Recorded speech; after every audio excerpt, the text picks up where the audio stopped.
जमाने में ऐसा कुछ होता तो नहीं है, पर अगर होने लगे तो ना कोई भूखा सोए ना कोई अकेला हो।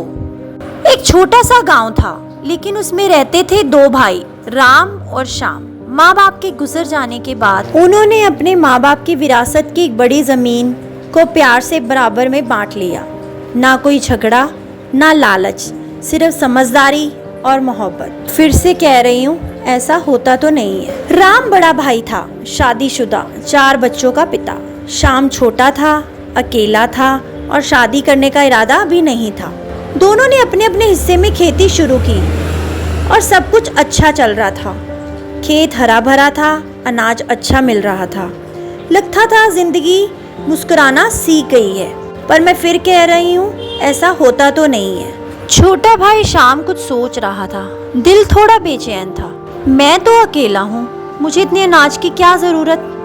राम भाई के घर 6 लोग हैं, बच्चे भी बीवी भी, उन्हें ज्यादा चाहिए, लेकिन हमने तो सब कुछ बराबर बांट लिया था। शायद ये बराबरी सच में इंसाफ नहीं है। उस रात चुपके से श्याम ने अनाज की एक बोरी उठाई और बिना कुछ कहे राम के आंगन में रखाया। उसने सिर्फ एक चीज महसूस की, दिल हल्का हो गया।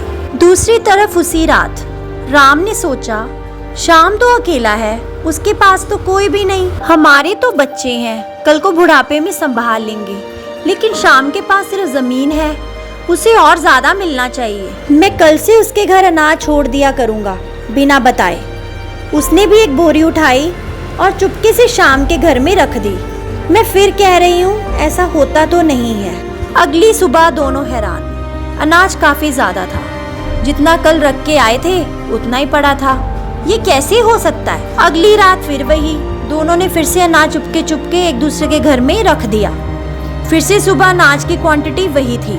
एक पल के लिए दोनों ने सोचा, ये तो कोई जादू है, और फिर डिसाइड किया कि इस राज का पता लगाना पड़ेगा। छोटा भाई एक कोने में छुपकर बैठा था, थोड़ा उदास और उत्साहित। रात के सन्नाटे में किसी के कदमों की आहट होती है। श्याम देखता है एक आदमी अनाज की बोरी लेकर आ रहा है। जब रोशनी में चेहरा देखा तो उसकी आंखों से आंसू निकल गए। वो और कोई नहीं, उसका बड़ा भाई राम था। वहीं राम दूसरी तरफ छुपकर देख रहा था और उसने देखा श्याम बोरी लेकर आ रहा है। उन दोनों ने एक दूसरे को देख लिया और एक ही पल में प्यार, समझ, त्याग सब कुछ आंखों से बह गया। अगली सुबह कोई बोरी नहीं गई, कोई अनाज नहीं छुपाया गया। दोनों एक ही चौके पर बैठकर खाना खा रहे थे, बिना एक शब्द कहे, आंखों से सब कह दिया। दोनों ने अपनी जमीन फिर से जोड़ दी और कह दिया, जमीन हमें अलग कर सकती है पर दिल नहीं। अब दोनों एक साथ खेती करते हैं और हर साल अनाज का कुछ हिस्सा उन लोगों में बांट देते हैं जो भूखे सो जाते हैं। भगवान ने हर इंसान के लिए कुछ ना कुछ दिया है, लेकिन दिक्कत यहाँ नहीं है कि किसके पास कितना है। दिक्कत यहाँ है कि किस इंसान के दिल में कितना है।